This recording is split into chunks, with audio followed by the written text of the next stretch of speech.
Jumpa lagi dengan Bapak Muhammad Junaidi yang paling top Markotop.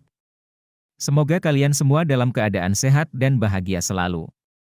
Pada pertemuan kali ini kita akan membahas kebutuhan protein dan serat pada sapi perah.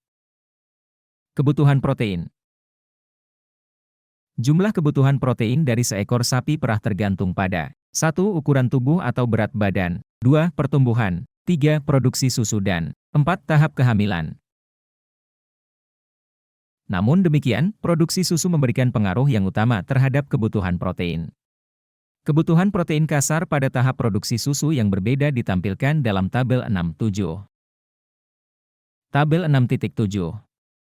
Kebutuhan protein kasar seekor sapi pada tingkat produksi susu yang berbeda tertera pada gambar ini. Kebutuhan serat. Sapi membutuhkan sejumlah serat dalam ransumnya, di mana fungsi serat dalam ransum sapi perah adalah 1. Agar rumen berfungsi dengan baik dan 2. Mempertahankan kadar lemak. Kadar serat yang dibutuhkan sapi dalam ransum disajikan pada tabel 6.8. Pada tabel ini, persentase minimum dari serat yang diperlukan dalam ransum seekor sapi untuk kesehatan fungsi rumen menggunakan 3 ukuran yang berbeda dari serat. Kebutuhan serat yang tercantum adalah nilai minimum absolut.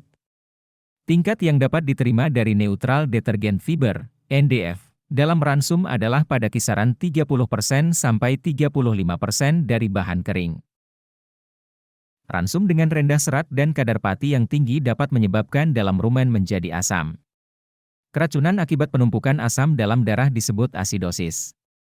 Konsumsi biji-bijian dalam jumlah yang banyak dapat menyebabkan asidosis.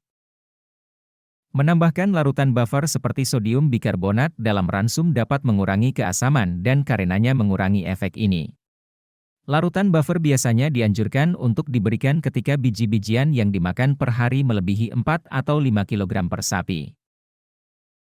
Larutan buffer bukan sebagai pengganti atau substitusi dari serat dalam ransum.